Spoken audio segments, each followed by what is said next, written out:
The Full Melt Show is intended for a mature audience. It contains adult themes, adult content, and sometimes adult language. Listener discretion is advised. Full Melt. Van Hoeklen Greenhouse near McAdoo has been a growing business for nearly 30 years. Starting as one small greenhouse, it now has several with acres of plants and hundreds of employees. But a new business may be blossoming for the owners, growing medical marijuana. And right off the bat, we figured, we do ag really well. Can we apply that to this new industry? Alex Van Hoeklen's family owns the greenhouse business and plans to apply for a medical marijuana growing permit when applications open up, likely in a few months. The idea is to start a separate company called TheraBloom, begin growing medical marijuana, and bring a whole new industry to the McAdoo area. It will bring good paying jobs. There's room for growth, room for education, room for people to develop careers out of this industry. The owners of Van Hoeklen Greenhouses hope that people in the community keep an open mind. They have two simple goals with growing medical marijuana. One, that it helps patients who need it, and two, that it's done in a greenhouse space where it's environmentally friendly. This has to be looked at as a favorable type of medicine, and I think that it can prohibit some of the heroin addiction that's around. This woman in McAdoo has used medical marijuana for pain management of a spinal injury. It takes away the pain so I can be more productive. It helps my brain think clearer. For years, she has traveled out of the state to use medical marijuana. For fear of judgment, she doesn't want to show her face or use her name, but she does want to share her story. What would it mean for you, for a local company like VHG, to be able to produce medical marijuana in an environmentally friendly way and so close to where you're at? It would be a life changer. Pennsylvania will only give out 25 permits for growing medical marijuana, so it will be competitive. But the people at Van Hoeklen Greenhouse believe they have a good chance to get one of them by early next year. Alicia Nieves, Newswatch 16, Schuylkill County. It's the Full Metal Show. Are you high? What are you talking about? This is the Full Melt. Give me a break. The Full Melt Show. A marijuana discussion about news, culture, politics, and lifestyle. TheFullMelt.com.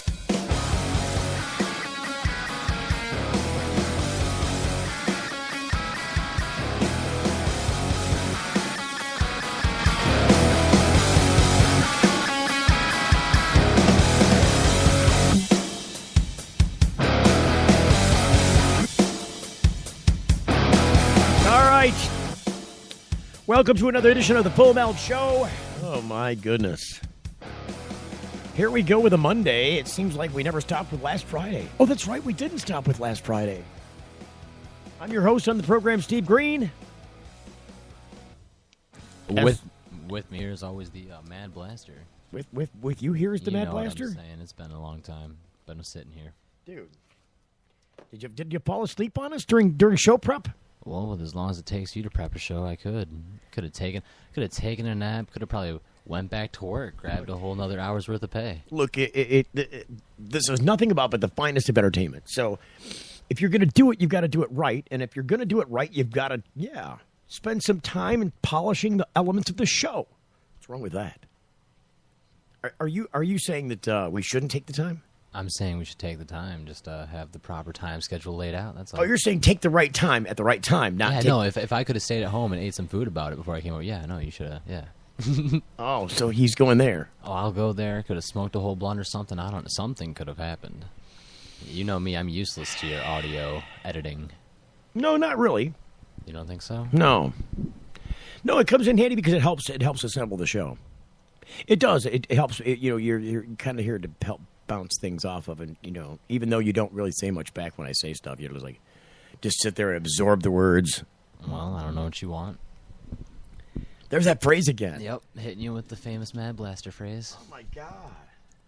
Like I said, it's such a crutch for you. It's a crutch. I'm going to start counting. We're going to start counting the number of times he says, "I don't know what you want from me." Well, that means, or I don't know what you want. Either I don't know what you want, or I don't know what you want from me. That means that there's clearly a barrier in communication, and I can't understand what you desire. No, this is really about just this is about bad habits is all it is, because you say that and sometimes it's not applicable. Like you just say that just to because you didn't know where else to go. I don't know what you want from me, man. Yeah, that would have been the right thing to say right there. See, that you're missing the angle on the punchline. See, it's so easy to lead. Look, when I look at you, it reminds me of me being in your shoes at one day when I didn't quite get the overall picture, when I didn't see the big umbrella over my head. I just kind of hid out under the umbrella. I didn't even know there was an umbrella there. And then one day I figured out where I was, and I'm like, oh, my God, this is so easy. But it's easy to lead you down the garden path of regular talk. See, if you're skilled at the punchline, you'd have been right there on the, man, I don't know what you want from me, man. Yeah, but that would give you a sense of satisfaction. No, that would give the show a sense of punchline. All right. Anyway. Oh, wait, we teach them in small steps. We've got news little and steps. Such to cover. Little tiny steps. We couldn't even get past the opening introduction. Like there was, I'm Steve Green.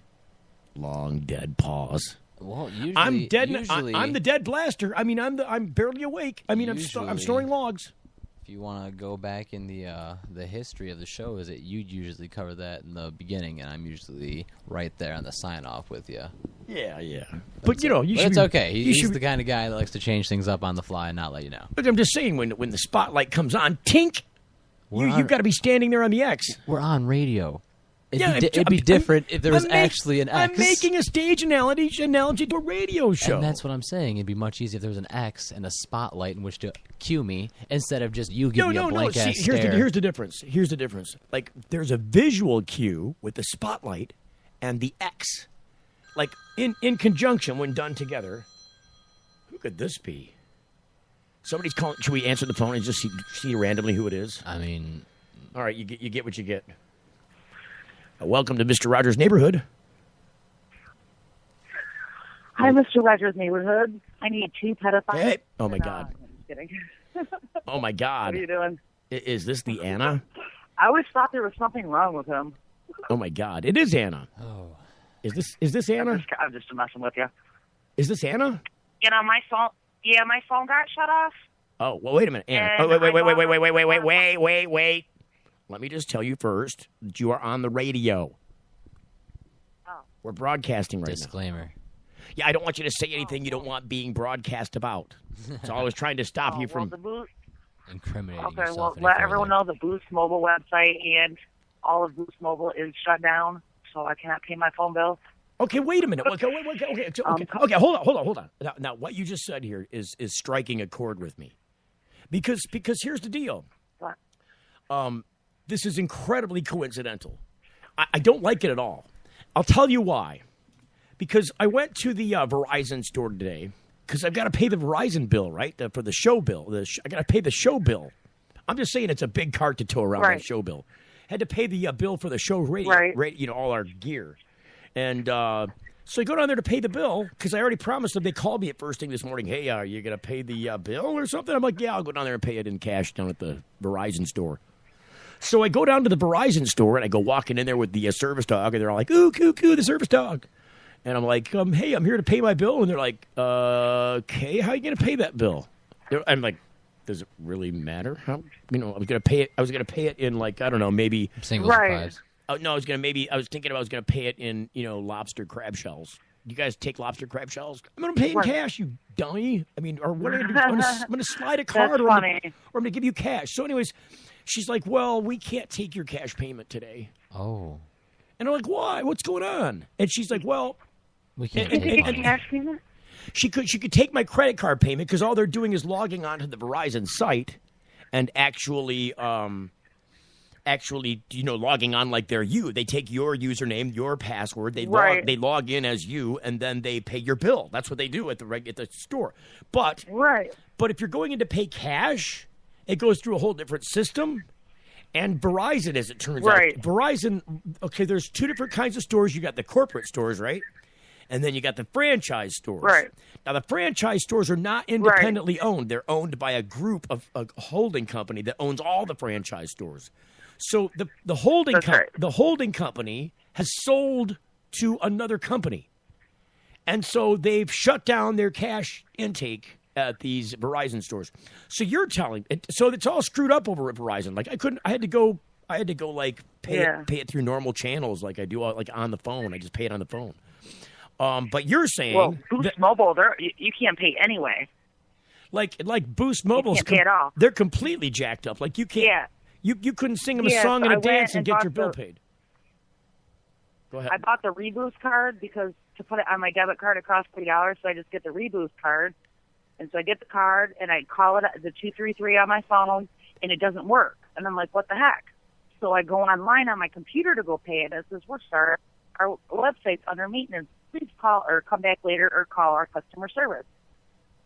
So my phone is shut off, so I'm using a text app that I downloaded off my Wi-Fi. Right. And so I called them with the 60 free minutes I have, and it wouldn't let me through. So I called a local Boost Mobile store in Wixom, and the gentleman, his name was Steve, ironically, he said, everything is down. We can't even take your payment, no matter how you pay. He said, they told us it would be 30 minutes. It's now been 45 minutes. I still can't sign online, and I still cannot call them. I was going to pay my Verizon... I was going to pay my Verizon bill today in hookers and cocaine. I just, I've been a Boost Mobile customer for 9 years, and I'm a single mom with 5 kids, and I don't have a phone unless I'm sitting in my house on a free app. So you're talking to me on a free app with like minutes, just like minutes on the app?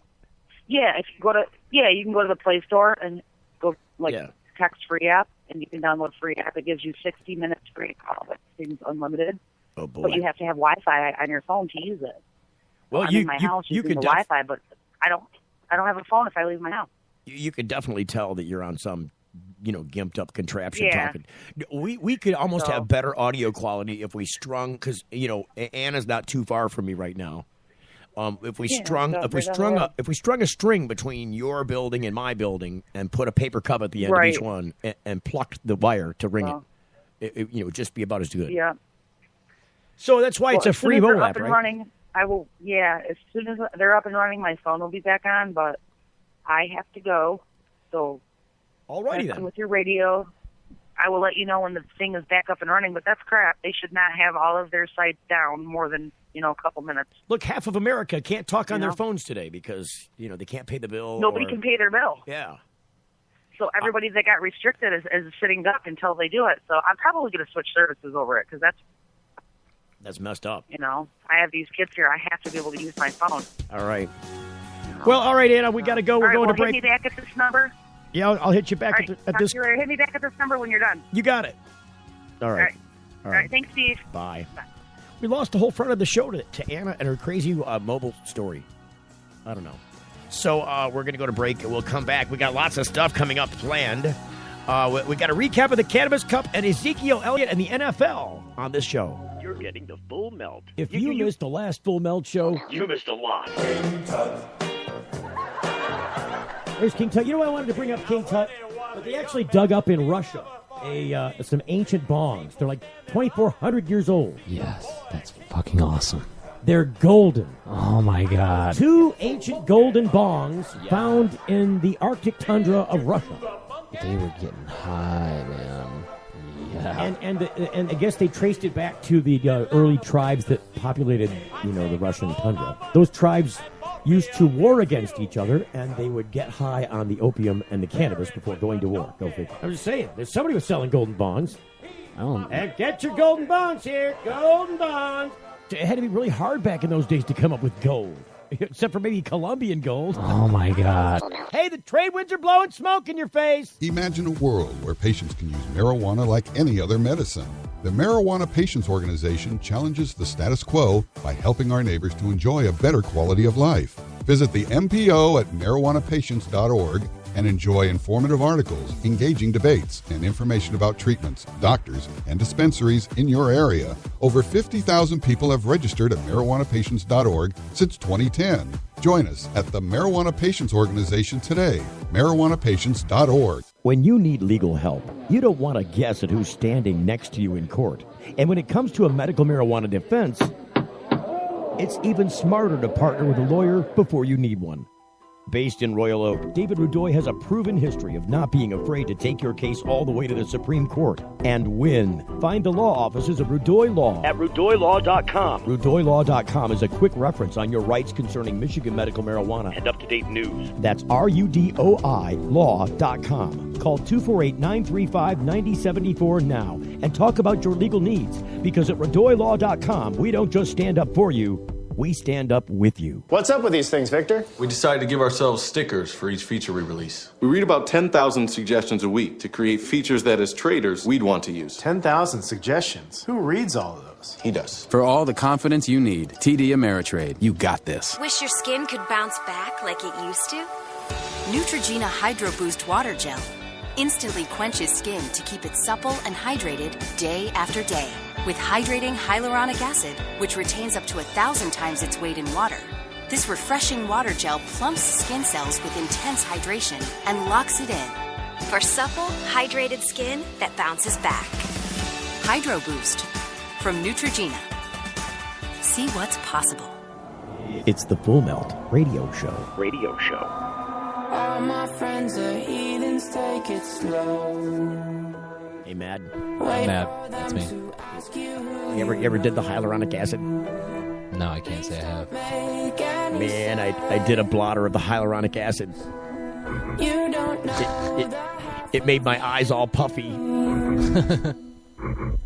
my friends all right.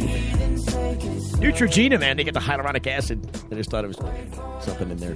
She started talking about acid during the commercial break. I'm like, what? She said what? You're going to have some stoner somewhere eating some Neutrogena products. Like, oh, I'm not tripping yet, but my stomach feels funny. Oh, you know there's some teenagers going, dude, there's acid in there. There's acid in the Neutrogena. Oh, dude, I'm roasting on Neutrogena. Guys, I tripped for 3 hours on Neutrogena last night. I'm tripping hair. I'm tripping pubes.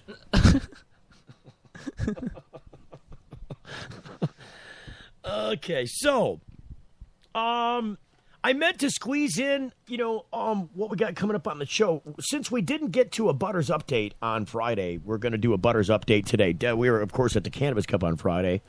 We'll do a recap of the Cannabis Cup here just in a minute, because we got to talk about some of the stuff that happened there. That was a lot of fun. In just a bit, Ezekiel Elliott from the Dallas Cowboys made a dispensary visit. And he's just catching hellfire, dude. You'd think he was Michael Phelps or something, right? That was a joke. I mean, I'd have an issue if I was getting as much heat as he was. I was poking comedy. Michael Phelps, got blasted over bong toking, and getting a couple of DUIs while he's the biggest gold medal record holder ever, right? I mean, who else in the history of the Olympics has 23 gold medals? And how old is he? I don't know. Well, obviously he's over 21. You can't. What is he? 25? I have no information for you, Steve. I'm sorry. I don't keep up on the. You're just kind of a low information guy, there, aren't you, Mad Dog? I can tell you how much it is a gram. I called you Mad Dog. Yep. The infamous name given by the man, the myth, the legend, Jamie Lowell. Oh, Jamie tagged you as the Mad Dog. He's not going to let you, just because he said Mad Dog, just because, he's just never going to let that go. Hey, man, whatever, I'll roll. At least he's noticing me, man. Dude, you've been getting some noticing. Yeah, I've been getting some noticing. So we'll talk about Ezekiel Elliott and how he caught hellfire for going into the place where they sell the devil's weed. The devil's lettuce. Yeah, because that just incenses me. That he would get all in trouble with his boss and have to go apologize in the press like, he was Donald Trump and, left his dork hanging out when he left the bathroom. Because, that's coming. I'm just saying. I mean, what else can he do at this point? He can screw a hooker in the elevator lobby to the building. He's doing he's doing that anyways. I mean, wouldn't you be? Well, I got Trump bucks. And then also today, we want to talk about this story I saw in the Washington Post. This is also very kind of, I don't know, incensing. It is to me. You know what incensing means? I can, yeah. Lights my fire. Lights your fire, grinds your gears. I got you. How medical pot affects employee sick days.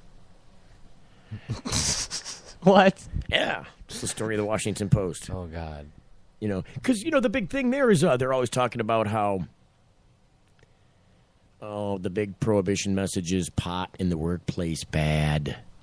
People are going to be stoned. They're going to be screwing stuff up. They're not going to be showing up on time. They're going to be taking 40-minute smoke breaks. And we already are stoned and screwing things up and showing up not on time and taking 40-minute smoke breaks. So I'm sure... I'm not taking 40-minute smoke breaks. And I'm not screwing it. Look, the show's going off to me. I mean, okay, I'm talking about in workplaces. Everybody's got a couple people who don't show up on time. A couple of fuck-offs? Yeah. Guys that are just those guys tend to not even be the ones smoking the devil's lettuce, if you will. Yeah, because the devil's lettuce guys are all hopped up on cannabis, and they're like, let's go. We got shit to do. Can't have boss man thinking we're high. Got to get some shit done. Oh, no, it's not even that. Oh, no, it's that. It's that. Shut up. It's that. Well, I can tell you this. In the construction world, especially, the construction world. Yes, I do. There is not a job site where there isn't weed. That's a lie. I hope you're not going out with that intention, because that's a lie. You'll be very disappointed. What do you mean? Go ahead. You want to fire back and tell me where there's no weed on the job site? Because I know better. I've come across some really straight edge, foreman, if you will, running the job site. Did you wipe it up? Because you don't like that when you do that. What? It was a play on words, a little double entendre there. Oh, okay, I got you. Did you catch it? No, I didn't. Did you rewind it? No. Start over again. What did you say? What did you say? You've come across. I said I've come across some foreman. That's what I'm asking. If you wiped it up, because the foremen don't like that. Oh, there you go. Ha ha ha ha ha ha ha. Jesus, man. No wonder you get gay jokes launched. Zing! Zing back at you. Now I understand Jamie Lowell's frustrations. Jamie's a whole nother story. No, I understand why they're lobbed at you 24/7. It's just balls and wieners with you, isn't it? No, it didn't. Look, it would have been a different joke if it wasn't that one. But if I've got the obvious go-to, oh man, I'm gonna pull it out. Yeah, there you go again, trying to pull it out. See, balls and wieners with this guy. That was balls and wieners with Steve. That's all he's got on his mind. We got our promo now. Okay, so that's how the promo's going to end. Balls and wieners. Yep. I'm gonna. If I did it, I did a whipping. I did it. All right, so we've totally gone off track now. We were talking about fucking marijuana in the workplace or something. Yeah, okay. So marijuana in the workplace, I mean, we're not going to talk about it now, but I mean, when we do talk about it, I mean, just to give you the idea is that the whole prohibitionist message is marijuana in the workplace bad. It's going to make people not show up for work. They're, you want to get rid of these people because they're low-hanging fruit. They're just weights on the clock, no productivity, extra paycheck, just milking it out. And this story in the Washington Post frames it a little differently based on statistical data. So that'll be interesting to take a peek at. Yep. Open it up and sniff it out there. So, first off, we didn't get a chance to talk about the open on the show is this medical pot thing, right? Right. In Pennsylvania. So, you got to understand. Boy, it's a terrible audio. They're going to take that out of there. Where's that sound coming? It's just horrible. This thing in Pennsylvania is a little bit different in a couple of ways. Number one, it's legislatively crafted. It's not something that the people wrote like they did in most other places. Right. But I think they did. Number one, I've got to hand it to my friend and guest on the show, Senator Tom Fulmer from Pennsylvania, for getting together with his Democratic colleague there in the Senate and really ramming this through. I mean, it was full court press from these guys to get this bill passed, and they worked on it for over 2 years to get this done. I mean, at the point at which I had Senator Fulmer on the first time a year ago, he had already been working on this for a year. And then it was a full year later when I had him on a second time, probably shortly before, right around the time that you started appearing on the show, that he was just got it done. Right. And so here's how it's different. The legislative angle, number one. And then number two, the part about unlimited grow. I mean, there are going to be 25 legislatively created licenses available in the state of Pennsylvania, right? Right.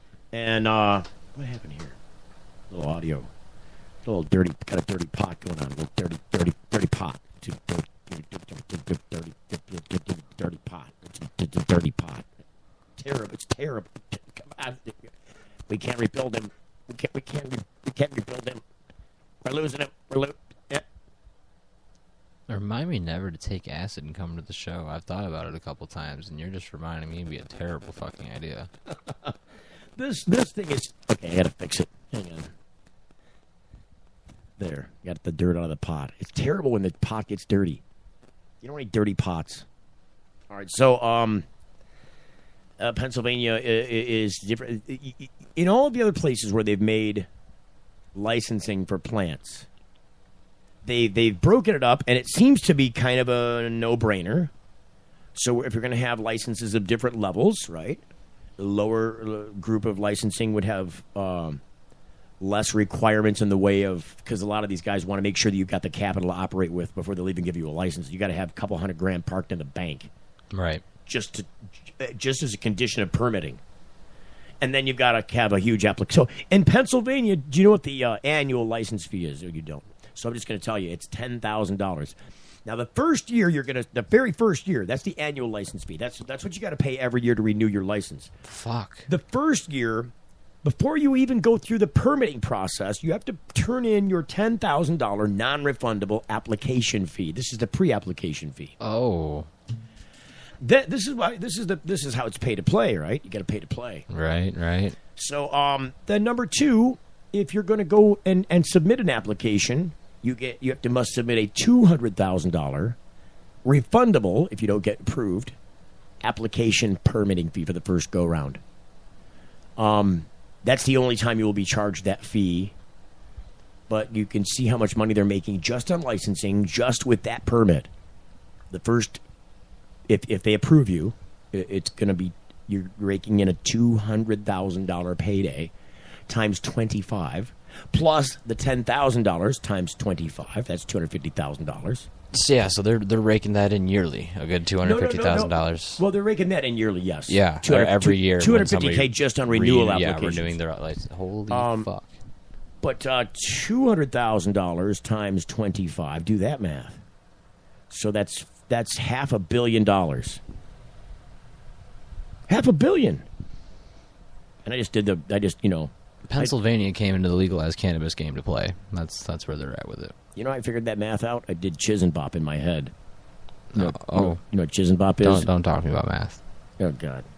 Do I look like a calculator? Well, you've got a calculator right there on your fingers. On my fingers? Yeah, it's Chisenbop. You got Chisenbop. Yeah, so if you do, okay, I got you. So it's these. Yes, You got your left thumb. Wait. I'm just explaining it for the audience. Your left thumb is worth 5. Each of your left fingers are worth 1. And then your right thumb is worth 50, and each of your right fingers are worth 10. So you can put down your right finger and then 3 of your left fingers, and that would be 13. And then you can add really easily by putting another right finger down. If you're to add 12 to the what did I say, 13. So you're going to add 12 to the 13. You're going to put your right finger down, and then now you got 3 fingers down on the left hand. You put a 4th finger down. That's 1. So you put down 10, 11, and you needed to add 1 more, so you would lift up these 3 fingers and put the thumb down, and that would be 5. So now you got 25. 12 and 13 or 25. But that's how you do Chisenbop. You can do multiplication, addition. You can just go, you can just rat-tat it out real quick, just by not even thinking about it. Mm-hmm. But it's an old school thing. Like, kids in the 60s learned how to do Chisenbop. Like, kids in the 50s knew how to do Chisenbop. People don't do it anymore because, you got the calculator now. Like, when I was in school, calculators were cool and expensive, but you were not allowed to have them in class. Unless it was a certain class. Like, they would let you have them, like, they would let you have it in calculus. They'd let you have it, and they'd let you have it in fact, they required it, and they would let you have it in chemistry. Because you'd have to do exponentials and other, large number figuring that kind of really required a calculator. And you didn't need, it's not like you were proving your math skills. Mm-hmm. You were just figuring the numbers. So they required it in some cases. But anyways, that whole Chisholm Bob thing is weird. It's kind of like once you learn it, it's cool because you can do you can if you're having trouble knocking out a couple of numbers, you ever do that? Like, why am I having trouble adding these two stupid numbers? I could do this any other time, but for whatever reason, right now I can't do it. You can use the Chisholm Bob and knock it out. Yeah. But you look crazy. They're like, what are you on Jerry's Kids or something? What are you doing up there on the wall? I mean, you putting the fingers all over the place. Yeah. You look like, are you trying to read the Braille because you got your fingers in the wrong place? So these pot licenses are $500 million they're getting on and that's just at the front end. So now, here's what you get for that. There's 25 limited. It's legally limited to 25 licenses, but they're unlimited in size and grow. Right. There is no limit to the number of plants you can have with one of these Pennsylvania pot licenses.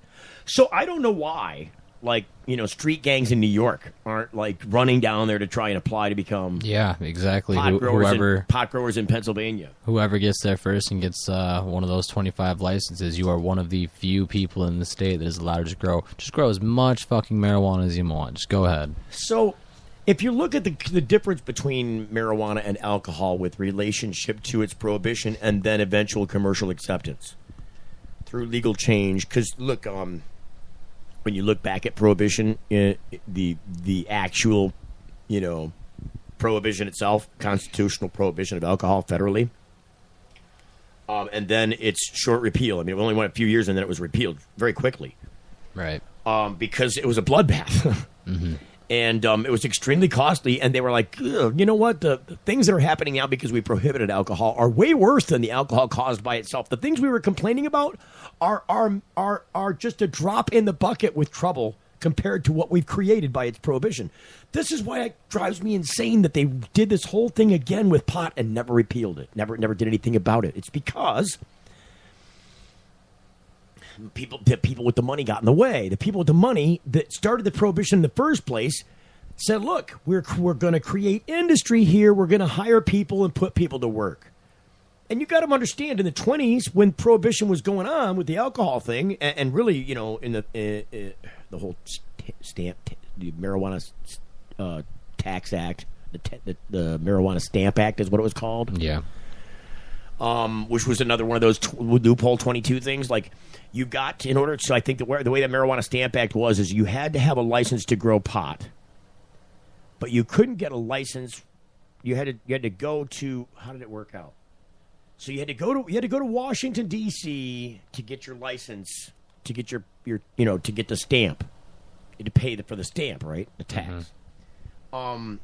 But you couldn't get the stamp.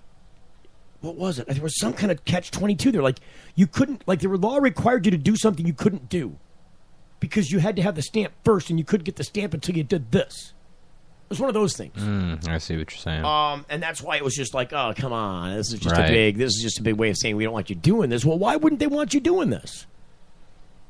I mean, it was fine for eons up until now. Nobody gave a boo about this back in, we're talking about, before the Revolutionary War, and we came to the United States and, held a revolution. I mean, we revolted against the British because we didn't like things like forced quartering. We didn't like things like, we can't have any weapons. We didn't like the idea that you can just come in and seize our stuff and we can't do anything about it. I mean, we created constitutional rights and created our own government.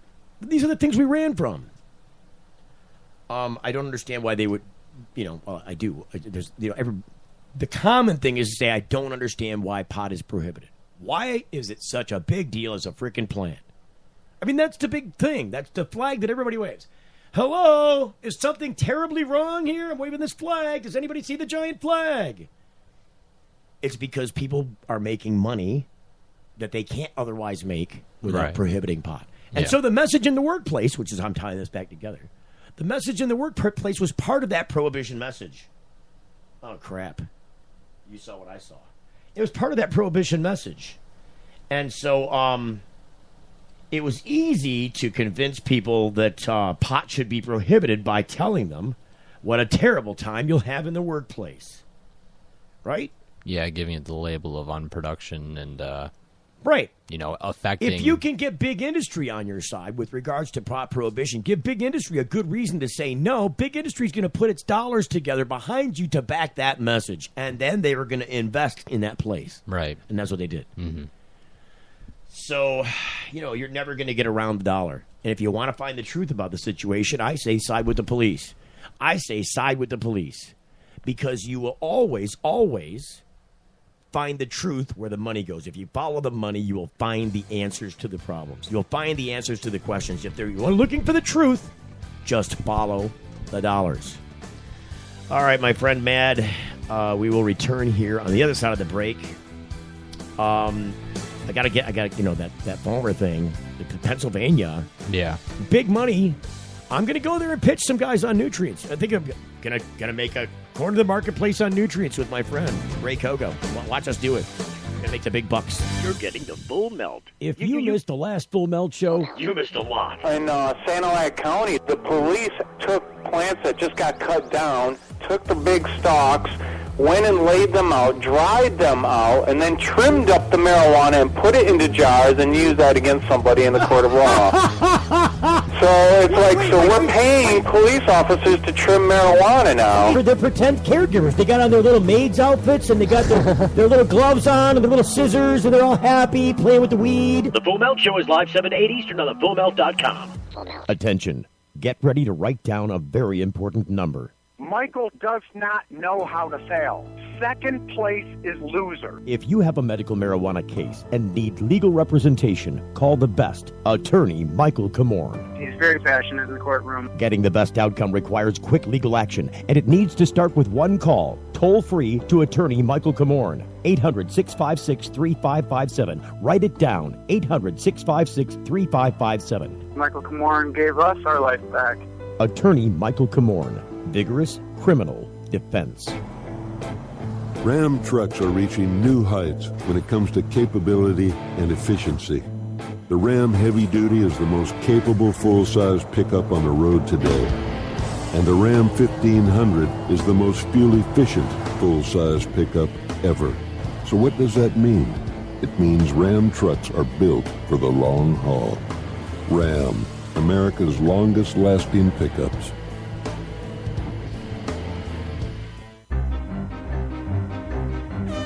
RootMetrics, in the nation's largest independent study, tested wireless performance across the country. Verizon won big with 153 state wins. AT&T got 38, Sprint got 2, and T-Mobile got 0. Verizon also won first in the U.S. for data, call, speed, and reliability. AT&T got text. Stuck on an average network? Join Verizon, and we'll cover your cost to switch. Introducing Sacred Elements, a place for natural and alternative healing for the mind, body, and soul. Sacred Elements. It's one place, all solutions. Registered, licensed, certified, ordained. Sacred Elements. Massage, hypnosis, Reiki. Sacred Elements. Raindrop, aroma and color therapy, body detox, ministry, life coaching, weight and nutrition counseling. Sacred Elements. Next to the Sweet Leaf, 400 South Dorr Highway, Flint. 11 to 7 daily, closed Sunday. Call 810-259-2570. Play-Doh Compound can help kids practice communication skills. Start by presenting the visual of the letter or word. Then ask them to mold the Play-Doh compound into the shape of the letters. It's an effective way to foster speech and even writing. Hey, it's Steve Green for the Sweet Leaf in Flint, because now getting safe access to medical cannabis patients in Flint, Michigan is never more welcoming. Presenting the Sweet Leaf, a brand new patient experience, bringing 12 carefully selected caregivers housed in 9 separate offices to distinctly assist you with their knowledge and reputation for excellent patient care. Classes and training coming soon in the large community room. Check it out in person, 400 South Dorr Highway, or call 810-259-2571. The Sweet Leaf Center in Flint, 810-259-2571. My name is Kubo. When people say Kubo, they're talking about the best animated movie of the year. Whoa. Show off. Kubo is captivating. You got my attention. Kubo is charming. Don't even. Grumpy monkey. Kubo is an unforgettable adventure that will delight fans of all ages. Like me? Yes! Oh boy. Kubo, in theaters and Realty 3D. Rated PG. It's the Full Melt Radio Show. Radio show.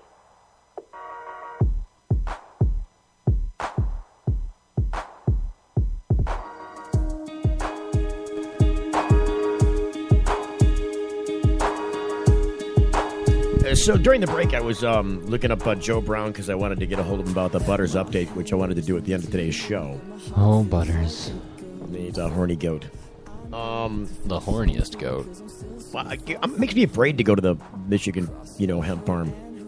I'm afraid I'm going to get horned by the Butters, the horny goat. And he's going to, he said he squirts everywhere out there. I mean, he's like shooting stuff all over the walls out there. It seems like you're seeing, Steve. I don't get it. What? It seems like you're seeing. I don't. No, not the whole goat thing, dude. No. That's not my dad. While I was looking at at the phone, I texted Joe earlier, hey, let's do the Butters update thing. And then I looked over at the phone to see if he responded back, and it was a bunch of thumbs ups, like 12 thumbs ups. He's talking about he wants to talk about the Butters. Yeah, it was my thumbs ups. They were pocket dial thumb ups. Hey, Joe, do you want to talk about doing the Butters update? And there's like 12 thumbs under that. Like you're methed out with a smile the size of the width of your face. Yeah. You were spamming him. Oh, God. Yeah, it was like I asked him a question, and there was like 12 thumbs up. Oh, he hates you. He's like, who's blowing up my phone? I'm working. Yeah, he's like, I'm not doing your show now. Crazy. You had me thinking he sent you the thumbs up. That's what I thought it was at first. He's like, yeah, he really wants to talk about it. Oh, wait a minute, that was me. He didn't even get those yet. Like, you really want to talk about Butters. He hasn't even gotten a single one of those. Like, they haven't even registered on his phone yet. So he's going to go ding, ding, ding, ding, ding, ding, ding, ding, ding, ding. It's going to sound like he won the Price is Right or something. It's probably going to happen at like 2 a.m. when he's trying to get some sleep or something. Right. Oh, let's see who Mr. Rogers' door's got behind it. Fuck's trying to get a hold of Steve. What the fuck? I can imagine it now. So I wanted to do. We got a lot of shit to go through here. We got a lot of stuff to catch up on here. Let's quickly catch up on the Cannabis Cup. So day one. Oh, day one. Day one at the Cannabis Cup was last Friday. Yep. And we got out there. The cup opened at. Now a lot of people set up on Thursday because they let you set up on Thursday, but we didn't set up because it's quite a distance. It's over an hour from here, and so we had to. Go and set up the day of, but just go early, which is totally acceptable. They let you do that. And a lot of people, frankly, did that. Probably about half the vendors there did that. Easily. And so we get there, and, it's the first day. There's a lot of confusion. It's a little craziness. I mean, picture a bunch of stoners on task, but behind Target. You know what I mean? They're all like high, and they're like, dude, that one lady, I just wanted to smack her. Like, we go up there, right? We pull off and we drop our stuff. Remember, we pulled out and we put our stuff. Yeah, that chick. Oh God, princess over here. Oh, she was just like she was one of these chicks that like would have a poodle in her purse and hold her hand on her hip while she told you what to do because she's got a flat tire. She wants to see a manager. Yeah. We pulled up in the Potmobile and dropped off all of our gear. And parked right there, right near the gate, which, by the way, they wouldn't let you do that the next 2 days. They wouldn't let you park where we parked the first day. They're probably like, that guy pisses me off. We're putting up gates tomorrow. And they did. Can't have that. Because it's funny because they're like, well, the security guy says, you can park as long as you park off the grass. You can just park right there. So I'm like, really? And he's like, yeah, because I wasn't going to park there. I was just going to dump my shit there and go park in the parking lot. Right. But this is the grassy area right next to the road. I mean, right next to as you pull into the Speedway. Not the Speedway like gas station, but Speedway like Auto City Speedway. And so we set the stuff down, and we're standing around waiting for somebody with a cart because we got to have a cart to bring it in. They won't let you drive back there anymore at that hour. And so he's like, yeah, you can. So he helps to park me into the grass. Like he helps me park. Yeah, you're all the way over. You're good now. I'm like, sweet. So he just shut it off right there. And then some people parked in front of me, and they were doing the same thing. They were going to drop some stuff off. And I'm like, hey, they'll let you park right here. So everybody parked on that side. And they're like, oh, we're not going to do this again. So they blocked it off the next day. You couldn't park on either side there. Anyways, we put the stuff down, and we're waiting for a cart. It's a while. Like I said, a bunch of stoners trying to get to, they're missing their target, and they're running around like chickens with their heads cut off, or like they forgot where they left their bong.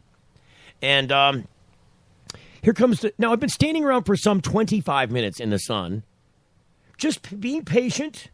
I've left the service dog in the car, and I'm standing there bobbling and falling over by the by the cart where the security guard's standing as you go into the place. And I'm just standing. I'm only standing there because if I went away, we would never get a cart. If I went and sat in the car and waited for the cart because he knew we were in line, we would never get a cart. Yeah, you're kind of just up there holding your place. So I'm just like, here I am. Don't forget about me. I'm really patient. He's like, oh, sorry, it's taking so long. I'm like, oh, don't worry about it. Whatever. It's all good. Well, it's stoner day on the lake. Whatever. Right.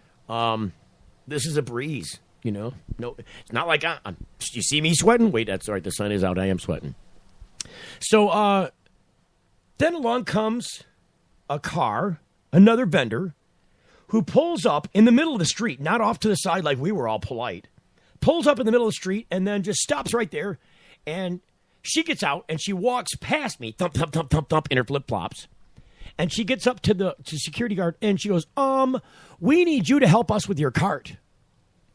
And he's like, the security guard, that cart's there for a reason. Like, he can't move that cart. That cart's there blocking the entrance to the place, and it's also there in case he needs to make getaway after somebody that did something.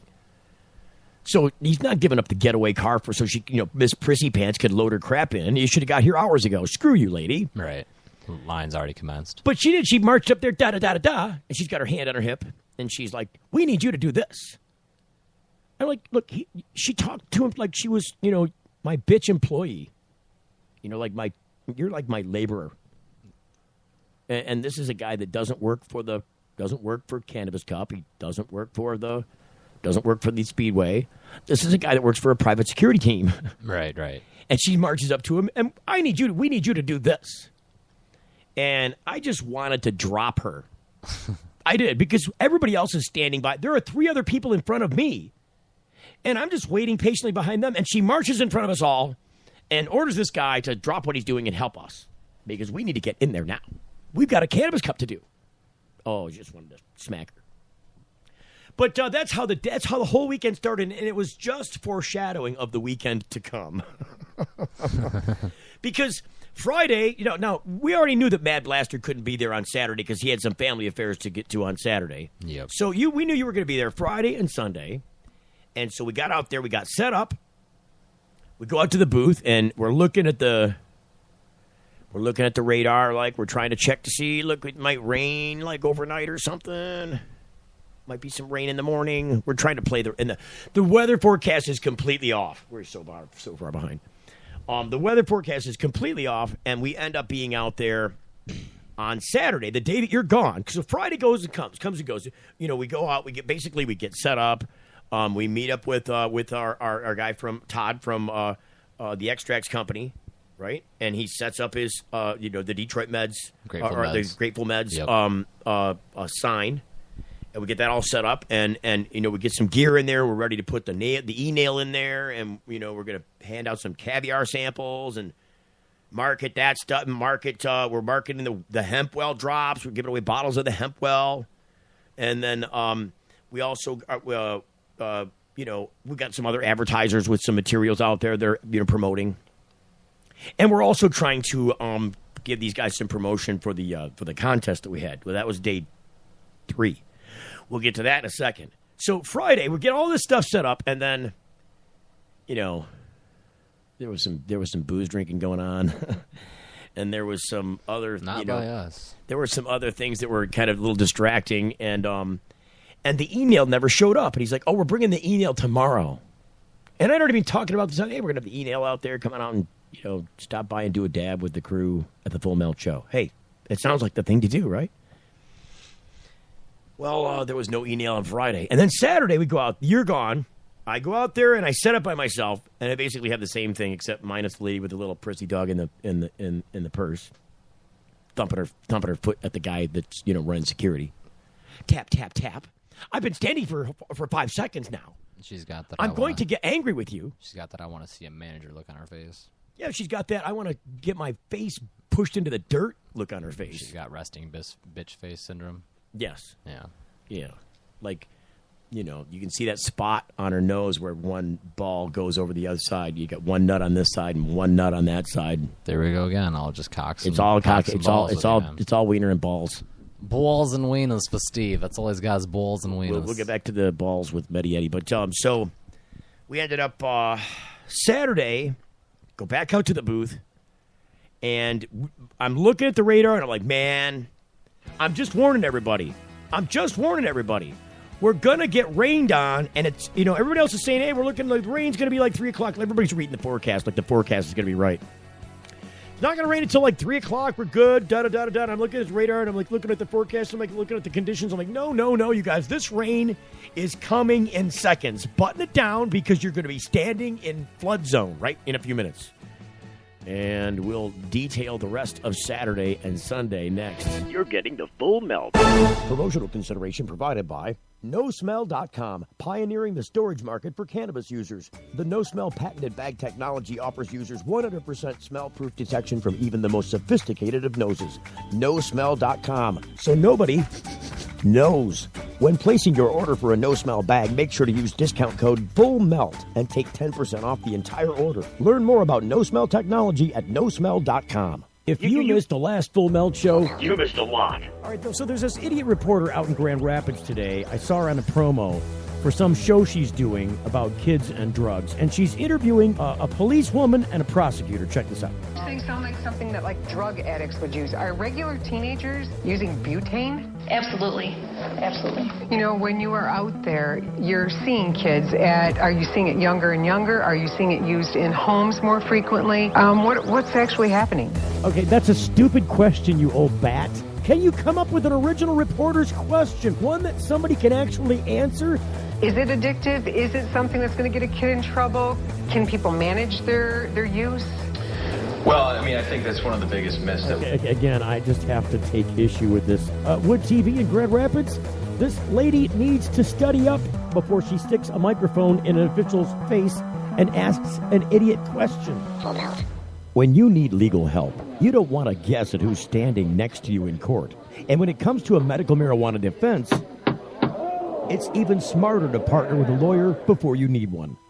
Based in Royal Oak, David Rudoy has a proven history of not being afraid to take your case all the way to the Supreme Court and win. Find the law offices of Rudoy Law at RudoyLaw.com. RudoyLaw.com is a quick reference on your rights concerning Michigan medical marijuana and up-to-date news. That's RUDOI Law.com. Call 248-935-9074 now and talk about your legal needs, because at RudoyLaw.com, we don't just stand up for you, we stand up with you. Hey, it's Steve Green for the Sweet Leaf in Flint, because now getting safe access to medical cannabis patients in Flint, Michigan is never more welcoming. Presenting the Sweet Leaf, a brand new patient experience bringing 12 carefully selected caregivers housed in 9 separate offices to distinctly assist you with their knowledge and reputation for excellent patient care. Classes and training coming soon in the large community room. Check it out in person, 400 South Door Highway, or call 810-259-2571. The Sweet Leaf Center in Flint, 810-259-2571. My moderate to severe chronic plaque psoriasis made a simple trip to the grocery store anything but simple. So I had an important conversation with my dermatologist about Humira. He explained that Humira works inside my body to target and help block a specific source of inflammation that contributes to my symptoms. In clinical trials, most adults taking Humira were clear or almost clear, and many saw 75% and even 90% clearance in just 4 months. Humira can lower your ability to fight infections, including tuberculosis.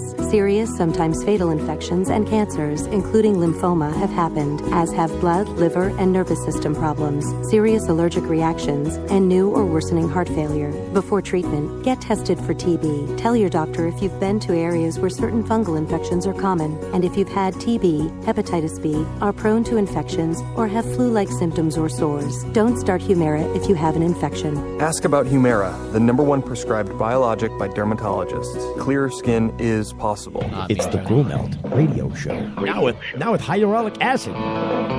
Just saying. All right, so here we go with the. We're gonna try and squeeze this out. Can we squeeze this one out? Like a big dump. Yeah. We can try. Gotta pinch one off, man. When it starts loading, you gotta just gotta drop the log. There's some place where it's gotta pinch off, or else you get problems. Kind of how this show's going today. Trying to pinch out the show. What, like a big turd? Yeah. Like a giant log? Yeah. Sometimes you ever go sticking out of the water like a shipwreck? There's that version, like shipwreck, sticking out of the water like a shipwreck. Dude, I walked into a Holiday Inn once. I was probably about your age, and I walked into a Holiday. We were there promoting the band that was there, and I come out of the Holiday Inn, the place where the band is playing in the whatever, the bar area. And I'm back there with my buddy to go take a leak. And he always fucks with me while I'm at the urinal. Like, he'll pee on your shoe. Oh, no. Yeah. No, like, no. I'm like, all right, I'm not going to go, stand next to David because we already know what's next to David. We already know what's coming on, what's going on there. So I went into the stall.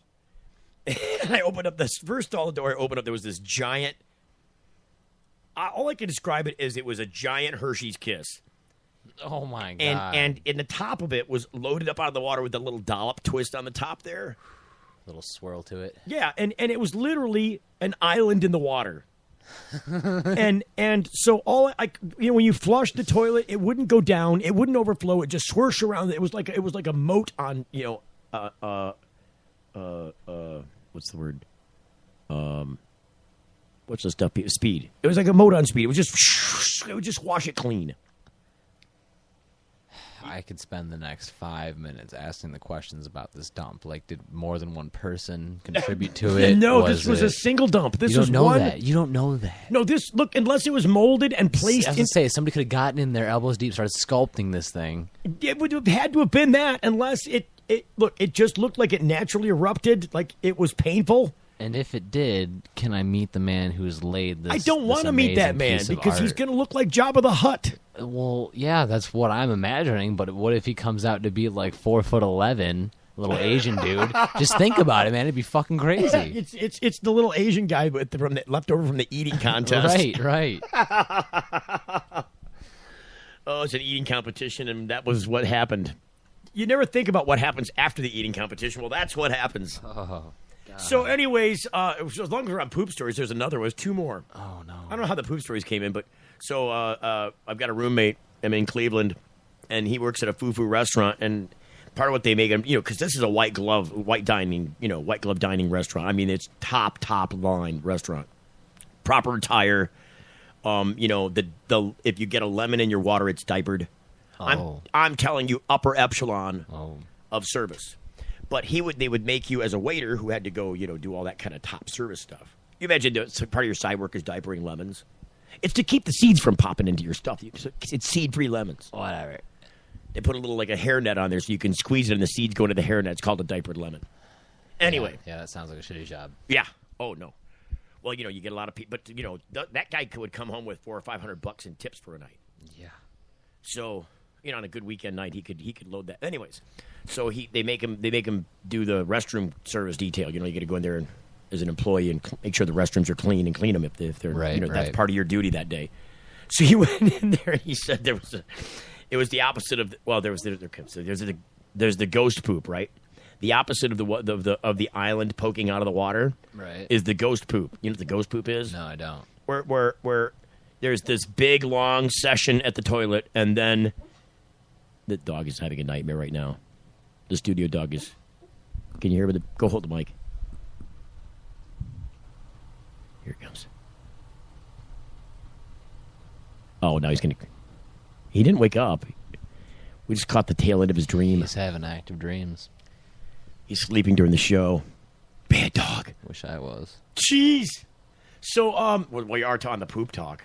So he goes in there and so the ghost poop is when you got this big long section at the toilet and then you wipe and it's clean and you look in there and there's nothing, it's gone. Like it's not there anymore. Like there's a poop, but now it's a ghost poop.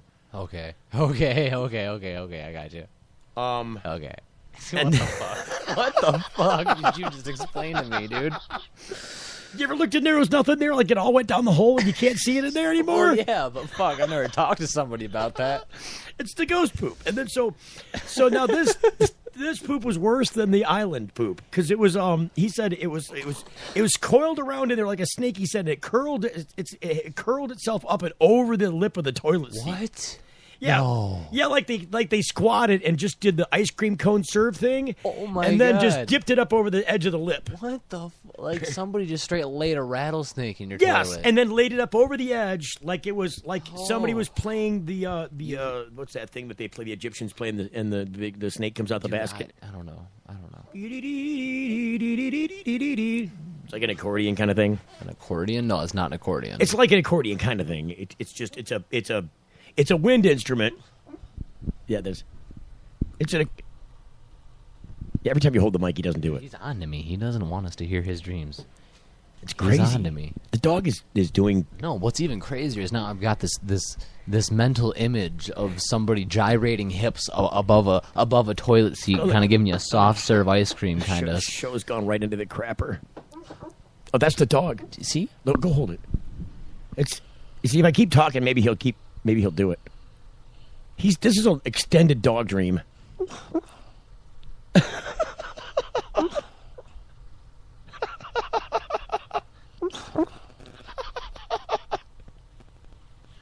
All right, enough of the dog. So he's angry because he's got to clean this thing, right? Because like when I was at the Holiday Inn, I did not have to worry about how the island story ended. I just laughed and walked away. Oh, right? Yeah, it's nice to be you. He's got to put on. He said he went into the back room because he had to clean this, and it literally was clipping up over the edge. It literally eclipsed the entire seat rim of the toilet, and it was pointing back to the ground. Oh my god! And so he said he had to go back to the back room and get out the gloves that were like up to your elbows. Yeah. And then he said the only way that he could think how to attack the problem of getting this down the toilet, because if you flush that thing, it's just going to make it worse. Because it's just going to spin around and get everything dirty. Like you're going to get a shovel and scoop that shit out? Like, what? So he said he had to grab a hold of it with his and snap its neck like a turkey. No. To get it to go into the toilet. He had to snap its neck and stuff it in there. I can imagine this man just manhandling this snake turd, just horrible. Elbow deep in the toilet bowl. Just get down there. And what's worse is that guy had a poop story every day. He had a poop story, and it wasn't about being at the restaurant. Every day there was some kind of story about poop. I would wait for the time because I would be like, oh, this is the poop story. Go ahead, get it out of the way. Because I was gonna say, I hope we're not having daily stories at this really fancy restaurant about people just leaving massive shit. No, it wasn't. Then I'd be suspicious that you got just an issue. Like you're making this shit up. You know what I mean? Oh, I'll start showing. I did not make up the story about the giant, the Hershey Kiss Island. Yeah, Hershey Island was bad, dude. That was horrible. And look, there was no cleaning that place. Like you could unload a whole bottle of ass freshener in there, and it's still gonna now it's gonna smell like flowers and butt. Yeah, burn the place down. That's about all we got. You couldn't light a match and not notice what was going on in there. Anyway, so we got to drag it back out of the toilet now, literally. Yeah, we have to. Hey, look, you got a couple of good poop stories. You just got to get them out of the way. It's a clincher. It's a clincher. So, we missed a couple of news stories that we got to get in on. And the one, let's just pick up on the pot thing in the workplace, right? So... I'll just read you the story, I guess, because this is what the story in the Washington Post was today about pot in the workplace. Marijuana industry pulls victory from the jaws of DA defeat. Oh, I got to read that story now. Oh, this was a Sunday story, and I missed it. See, Motley Fool is good with clickbait. Do you know who the Motley Fool is? Nope. They're investment advisors. So why are investment advisors on talking about pot all the time? It's freaking clickbait. People love to read about pot. Look, if you're the Pope, you're reading stories about pot right now. Right? You're secretly finding this pleasure while you're having a ghost poop.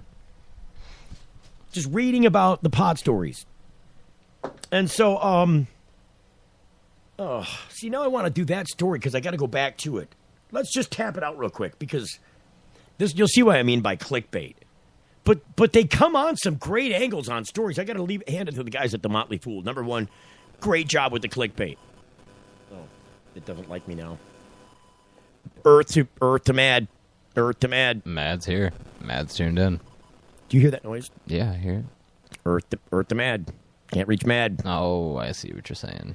The marijuana industry pulls victory from the jaws of a DEA defeat. Really? Is that what happened? Because that's not what I'm seeing. Let's dig into this clickbait. Because at the end of the day, they want you to read the pot story, and then they tell you about how to invest money. Right. So it's just like, it's kind of like, it's kind of like the, I'm trying to find a good analogy.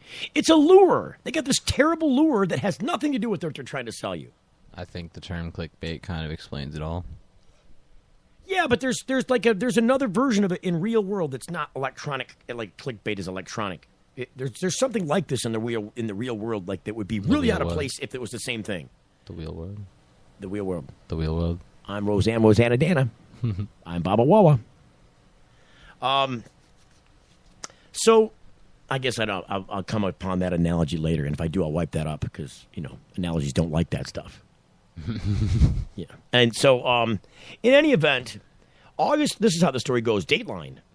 This is by Sean Williams out of. Story came out on Sunday, yesterday. So this is another brilliant thing that Motley Fool does. Look, no investors are working on Sunday. So when's the best time to get clickbaited investors? Sunday. It's the Mad Blaster BHO competition. Sunday. Don't get me excited. You could say I could see that on a TV commercial for a big event at the Pontiac Silverdome. It's marijuana blasting. Sunday. Mad Blaster rigs. $29.95. 29 or 2 for $50. Right, 29. So the story begins. August began with plenty of promise for the marijuana industry, but those high hopes went up in smoke on August 11th when the U.S. Drug Enforcement Agency released its long-awaited decision, and a tardy one at that, on whether it would reclassify marijuana. The DEA denies. I got to take that out because that noise is driving me insane. That electronic garble stuff that comes from the iPhone. Yep. It's like it's speaking to you in binary code language, like while you're trying to talk. For months, the marijuana industry, cannabis supporters, and medical patients had hoped that the U.S. regulatory agency, the DEA, with the recommendations of the Department of Health and Human Services, would reschedule marijuana from its current status of Schedule 1, which deems it an illicit drug with no accepted medical use, to Schedule 2. This would have recognized that cannabis has accepted medical benefits, and it would have allowed physicians around the country to prescribe medical marijuana to patients with very specific ailments. So you wouldn't even need to create a medical marijuana law if you just rescheduled it and it had a legitimate medical purpose. So if we end up rescheduling this, does this just turn every medical marijuana law into just uselessness? All right. Normally I would say hold that thought and finish the story, but because I don't like to snake around and get lost skiing off the side of the mountain kind of thing. Right. But I have to answer that question because it's a good question, and I've got a good answer. Ask the question again. I said if we were to reschedule marijuana, what does that mean? That, all of the medical marijuana acts that have been going on individually in the states would just be a bunch of nothing, no longer applied, just, that never happened? Yes and no. So there's a split decision on this answer. The part that says yes is that by changing marijuana from a Schedule 1 to a Schedule 2, you would indeed be taking it out of what the purpose of those laws were written for in those states. Because the whole reason a state would pass a medical marijuana law is to put up legislation that opposes federal law. It's the only reason. Yeah. It's to say that the state is sanctioning this purpose. Mm-hmm. Because we have independently decided that this is what we're going to do, and screw you, federal government. Right. So, yes, it does do that, because most of these things are about applying a Schedule 2 property to something that is indeed Schedule 1 federally. Right. So that's the first part of the answer. The second part of the answer is no.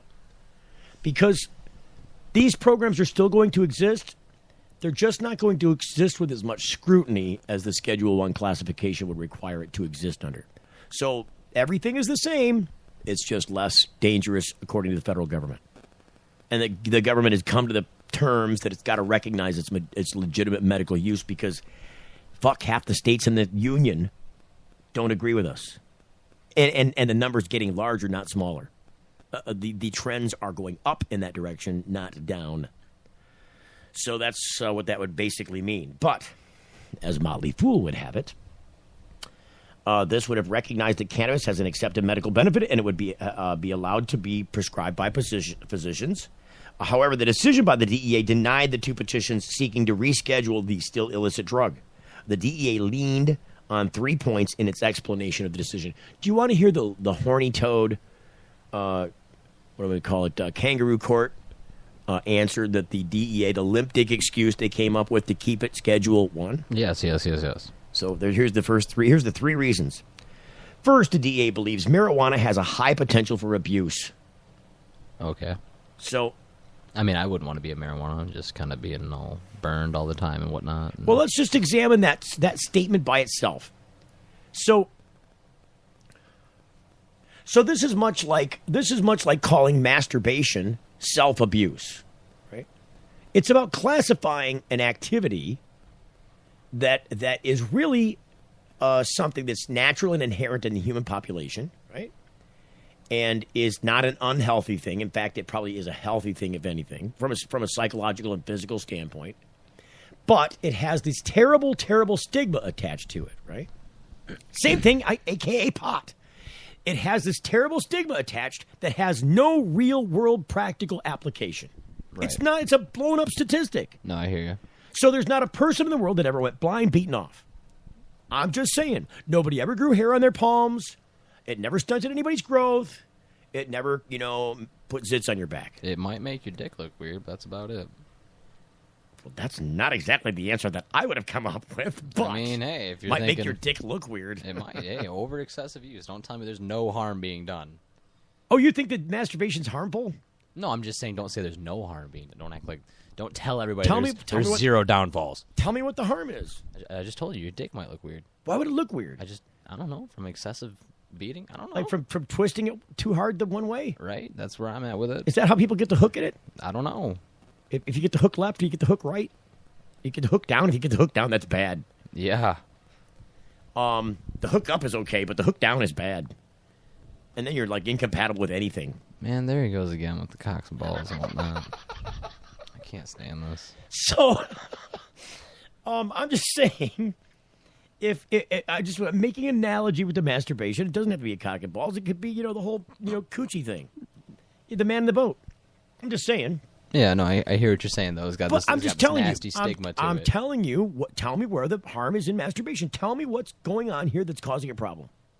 Tell me what the problem is. Where's the issue? What is the outcome that's negative? I mean, do you want me to think of an actual answer right now? Because, I don't know, autoerotic asphyxiation? People might be killing themselves accidentally. Like, you mean like so you're trying to say is masturbation is a slippery slope? It's a gateway drug?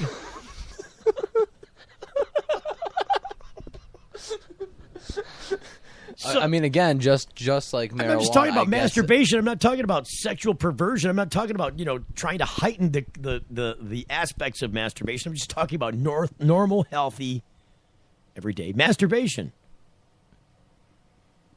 If you got a hook in it, or if you're making sores, or if there's a red spot where it shouldn't be, or if your skin caused by masturbation, or if your skin's falling off because you used soap in the shower and you just didn't know better. Because that's going to happen sometimes. Yeah, I had a friend that was like, dude, I whacked off in the shower with the shampoo bottle. Don't ever whack off with the shampoo. Like, why? What happened? He's like, all my skin's falling off. I'm like, what the fuck? Yeah, he had like leather cock for a few days because all his skin was falling off because he was whacking off with shampoo. You've got me really concerned about the people that you talk to. He was my best friend in high school. Well, damn. I'm sorry. Yeah. Anyway, yeah. So masturbation doesn't kill people. That's the worst. That's the worst thing that could happen. And that's what I'm saying. They'll say nothing can happen, but everybody, if used improperly, bad things can happen. I think that should just be the label on everything. So if you let's see, if you light up a joint at your wedding ceremony, like next to the cop, that's probably not gonna turn out well. Yeah, that's where I'm at with it. That's probably one of the few bad things. Unless you're in Colorado. Or Washington, or Oregon, right? And that's one. Or Hawaii, or you're at the Cannabis Cup. They should do a marriage at the Cannabis Cup here, and they should do a cannabis wedding. Legalize gay weed. That's all I got to say. Legalize gay marijuana. That was a bumper sticker for a while. Oh. No, they should have a like the most obnoxious wedding you could have at the Cannabis Cup. They should have like they should have a gay midget wedding. That's what they should do. A gay little people wedding. It would be just funny just by itself, but could you imagine how high you'd be trying to comprehend everything that's going on? Oh, so these two men right here, or two women. It could be two women. Okay. Either right? way, everybody's in their head. They're trying to figure out how they fit together. They're trying to figure out, like, when it's all going down. I just know how does that mix with that? Because it's just not looking right. Like that's even compatible here. I just know our broadcast was hard enough with all of the dabbing and They have the gay midget wedding. On. It would just be too much. Oh yeah, no, yep. Yep. The gay midget cannabis wedding. That's what has to happen. We have to have the gay midget cannabis wedding. First off, it would be really hard to find those three things together. Can't. You got to find, first off, gay midgets. That would be two specialty categories right there that have to be tied together that happen to like cannabis and are getting married. And are willing to have a cannabis-themed wedding. Yeah, to have all the fun poked at the gay midgets getting married at the cannabis shop. I think that would be hilarious. It would be. So we'd have to add a third segment to this year. We had 2 cannabis cups. They'd have to have a third one. Yeah, right. And hold it on, like right before Christmas or something. Mm-hmm. Make it a Christmas themed, cannabis themed gay midget wedding. No, have it on St. Patrick's Day. It's really cold. You couldn't do it. You couldn't do it. Tittle bit of the nips there. Yeah, I'm sorry, but St. Patrick's Day is a little too iffy for the Speedway. We were already, so we never got around to that. See, we're already falling off the cliff. You started with the skating sideways off the mountain, and that's exactly where I'm going. It's right sideways off the mountain. There's so much stuff I started and never got a chance to finish. Bury me now. All right, so the decision by the DEA denied 2 petitions seeking to reschedule the illicit drug. It's still illicit. The 3 points are the DEA believes marijuana has a high potential for abuse, which is a joke. That's where we started the masturbation conversation. High potential for abuse. Where's the abused part? That's my point. There is no real abuse. And what defines abuse? Abuse to me would be defined as overuse to the extent that you have a medical problem. Right? You could overdose. That would be abuse. Or if you did it in a place and you couldn't stop doing it. Like you just had to do it no matter where you were at or what you were doing. You just had to do it. Right. Now, that's a problem. But you could do that with food or with, water. I mean, you could do it with anything. So I just the idea that they want to lean, it's the first and primary, their number one argument has a high potential for abuse. What is abuse? Can you define abuse for me? Just give me a definition for the word abuse. Both the evaluation from the Department of Health and Human Services and the DEA's own observations appear to confirm that. Now, if this isn't the chicken garden, the hen house. Let's see. Let's take the people who are responsible for enforcing marijuana law and put them in charge of, because remember, these are the guys that are part of Prohibition. These are the guys that are making money off of marijuana being illegal. And put them in charge of what classifies, hey, you're coming to us to tell you what we think about marijuana? Well, as long as we're making money from it, and as long as it's illegal, we get to make money from it, we're going to say anything we can to keep it illegal. Which is what they've been doing. Right. So that's the second lip dick excuse. That's not. It's still the first reason. There's 2 lip dicks in the first reason alone. Back to wieners and balls. Yeah, back to the cock and balls. The DEA leaned on 3 points. First is the DEA saying, high potential abuse, and Department of Health and Human Services and the DEA's own observations. Hey, we see people are abusing it. Oh, so the DEA is, we've witnessed people use marijuana incorrectly, and it's causing traumatic experiences. Yeah, the traumatic experiences, you get to put your hands behind your back and go to jail. We get to steal all your crap and take it and have a happy Hanukkah with it. Yep. Number 2, the second point. The DEA pointed out that cannabis has no currently accepted medical use. Oh, but we're not going to let you find a way to prove that there is medical use because we're not going to let you do it because we're in charge. We're the ones that get to say so. It's so screwed up. It's so corrupt. Listing 5 reasons why that is. That cannabis has no acceptable. Number 1, most notably, the drug's chemistry isn't known and reproducible. The drug's chemistry isn't known. It's number 1, it's not a drug. That's the whole problem. You're trying to look at a chicken and call it an eagle. It's just not an eagle. Number one, it can't fly. Number two, it's not going to rip your eyeballs out. Number three, it's not carrying your pets away. Number four, you can have a nice, tasty dinner with it. But it's the dinner. Just saying. So, the drug's chemistry isn't known or reproducible. Yes, you can. You take the seed out of the flower and you put it in the ground and you grow it. That's how plants reproduce. Did they teach you that in the animal kingdom world when you were learning about that in school? The plant kingdom and the animal kingdom and how they both function? Just saying. The DEA knows this stuff. Right. But somehow, the chemistry isn't known or reproducible. Well, it's not. You're you're barking up the wrong tree. Mad's like, oh, dude, is this show ever going to end? What, are we at the Cannabis Cup or something? We're going to just go freeform? Freeform and not going to stop. And then there's no well-controlled studies to back up the cannabis supporters' claim that it can treat pain, epilepsy, or any other number of ailments. You know, why aren't there any studies? Because you won't let us do the freaking studies. Because you're the DEA and you're making money off prohibition. Basically, where I'm at is if they claim that the chemistry is unknown, then how is it that things like, Iron Labs, how are we able to... Well, there's a common answer to that question, because the question is more technical in nature than the way that you're trying to spell it out. Right. So when they're saying it's not reproducible, what they're trying to say is... Well, I said unknown. They said that the... Well, the chemistry's unknown. Yeah. That's not exactly true. The chemistry is known. Yeah, that's what I'm saying. It is reproducible because they've actually made them reproduce independent components of cannabis. If you want to do some lab testing on that, synthesize it in the lab. You can't grow it, right, and you can't test the real plant. Right. So that's kind of where they're pointing to, is that the chemistry is unknown. In other words, there aren't enough studies to tell us what's in there and what it does and whether or not it's dangerous. But see, here's my answer to that question. We've been conducting clinical trials on cannabis for 5,000 years. And we already know what the outcome of that trial is. Right. You get a little hungry. You get a little high. You go to nappy nap time. Those are the basic three answers to that question. That's about it. There's no mystery or surprise in there. That's the end of the day. All right. And then the last thing is, the agencies believe... wait a minute. Yeah. Finally, the agency believes marijuana lacks an acceptable safety profile. Safety profile. Without any approved cannabis products, the benefits of marijuana don't appear to outweigh its risks.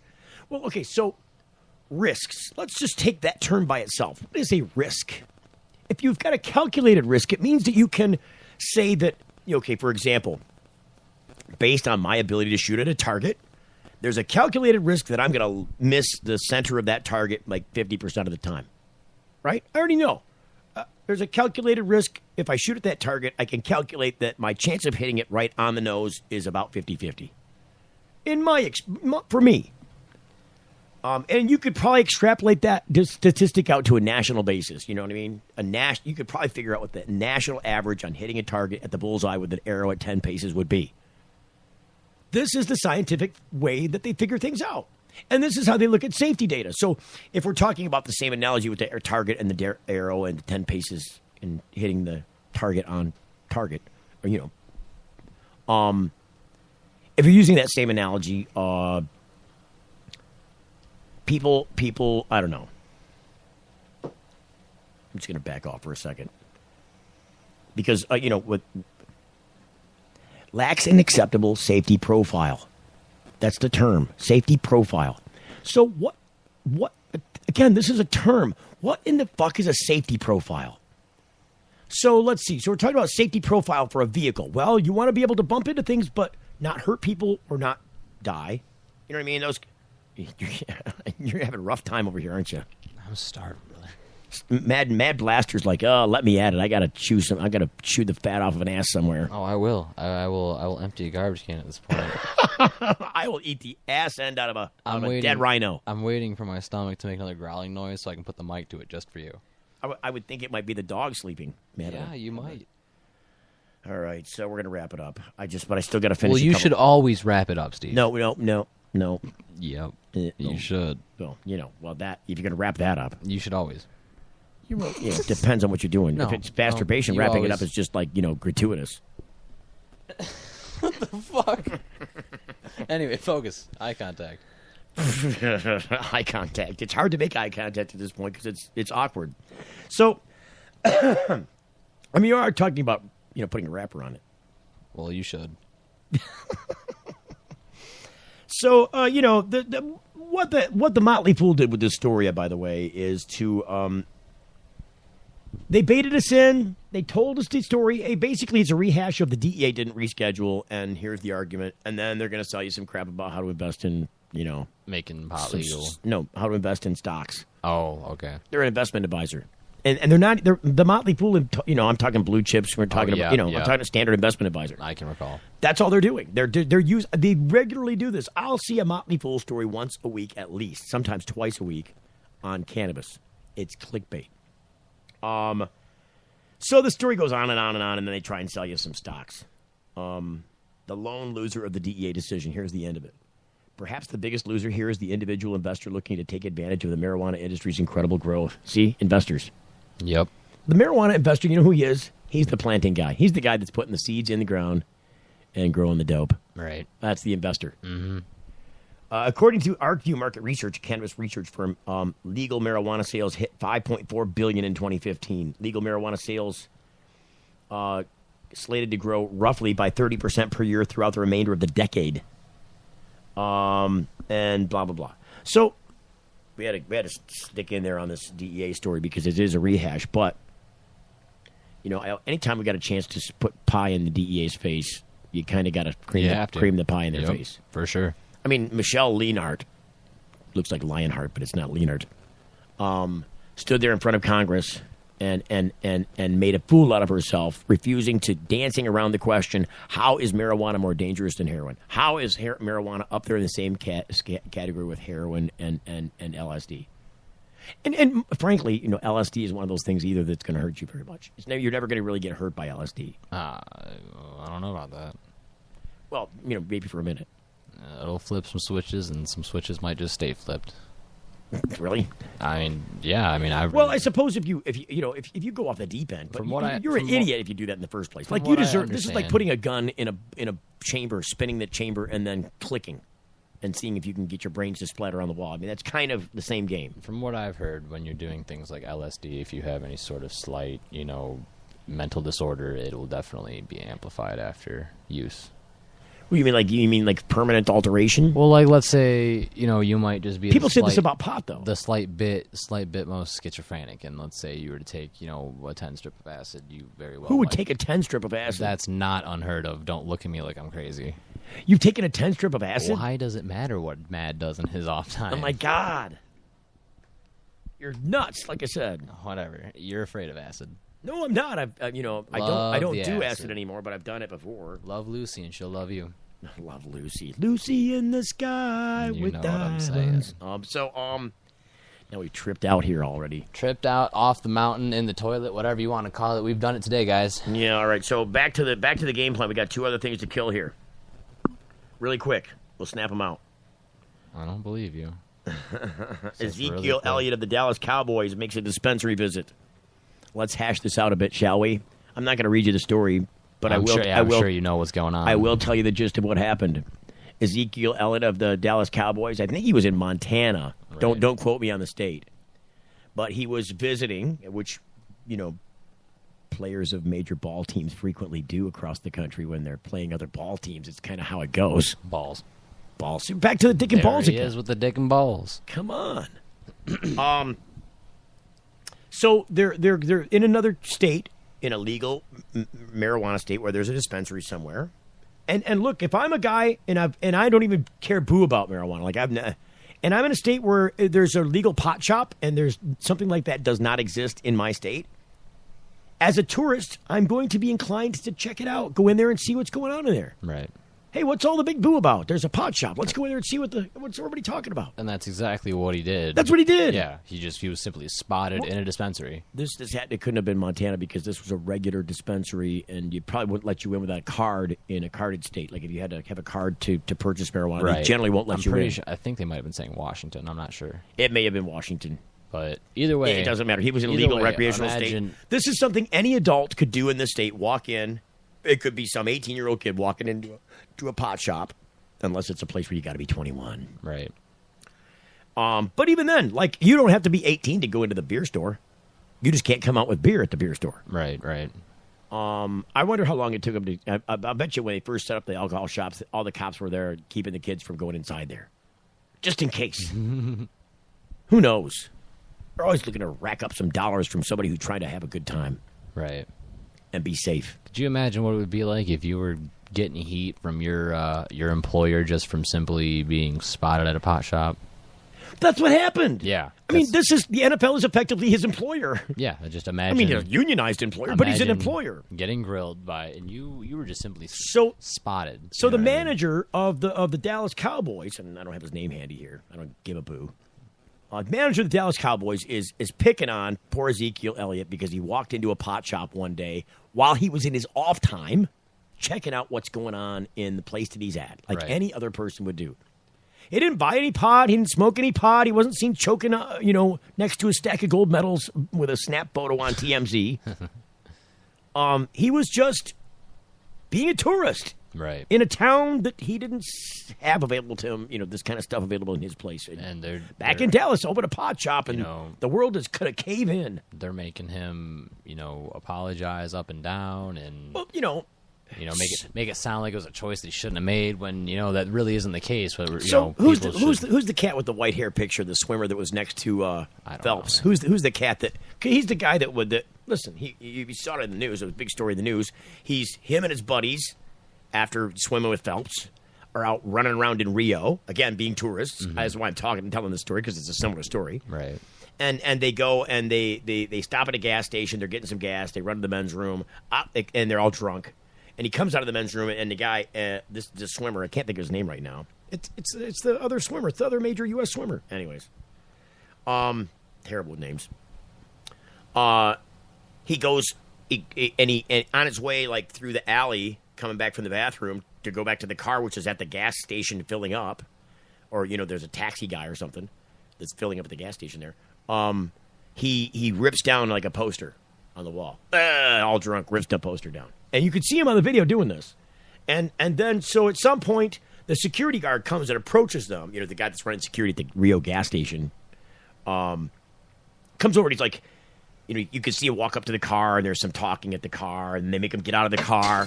Oh, that's beautiful. They make him get out of the car, and they take him off to the side over there with him and his buddies, and then a little while later they all get back in the car and they leave. Now, this guy is was the guy's name Ryan? It's all coming back now. He goes to the police and he reports that he's been robbed, that he's robbed of $50. That this guy at the gas station robbed him. And then later, he's on, like, NBC, the morning shows, apologizing because he was drunk that night and couldn't explain for his activities, and then that he blew the story out of proportion that this guy put a gun to his head. Wouldn't that be terrible, being one of these high-class athletes, and so what? You get drunk one night. I can't account for my actions. I'm so sorry. And you're grilled first thing in the morning. What the fuck were you doing last night, man? I want to know everything from front to back. My whole point is that this guy was out fucking around and caused his own dilemma. He went out there. He's drunk. He's a public figure. He's having a good time is one thing, but you got to remember, these guys like Michael Phelps, they're really young. They're like you are. They're out there sowing some oats, having a good time, trying to establish themselves in life, figure out who they are, all that crap. Right. Just because they're good at swimming and are doesn't mean that they aren't normal people. And so the same thing with this guy.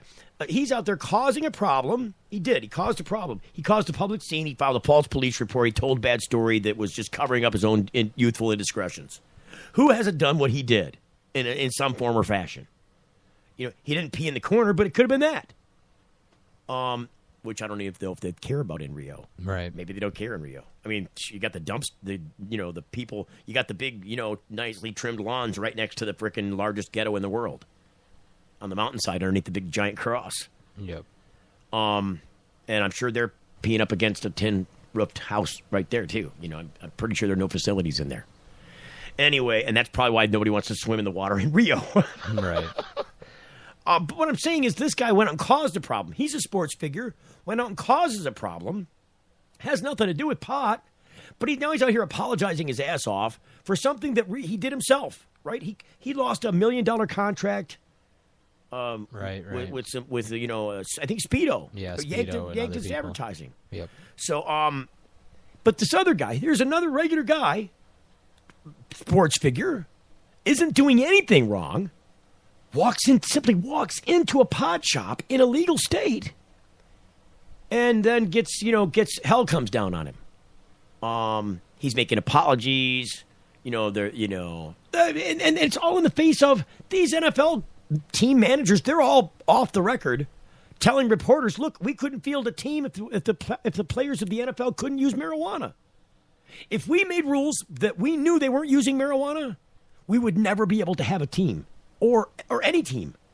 So there would be no more NFL. They're basically saying marijuana depends, or the NFL depends on cannabis. Is basically what they've made admission to.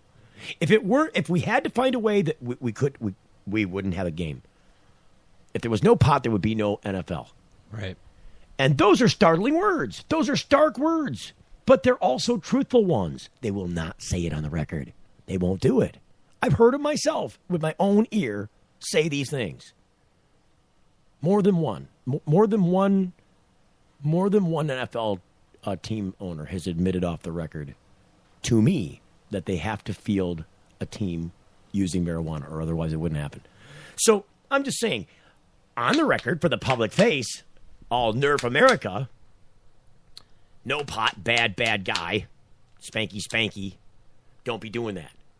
Off the record, it's happening everywhere, and he didn't even smoke any pot. He just went and looked at some. Where you're allowed to. Insanity. Pot in the workplace. Last one.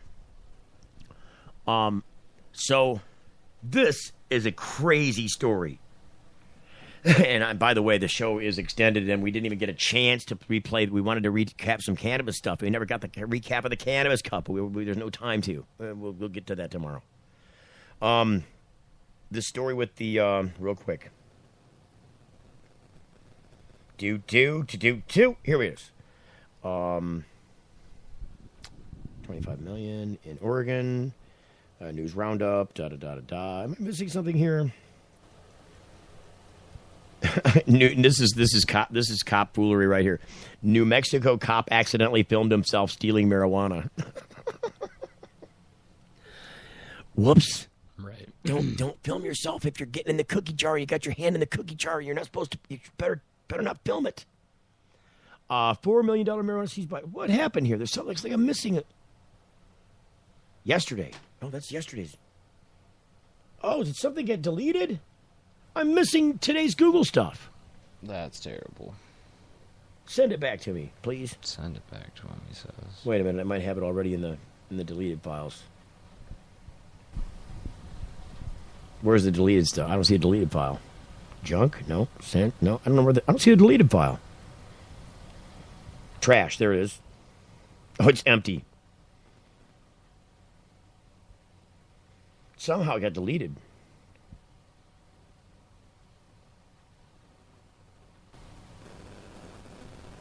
Are you sending it back? Do you one better?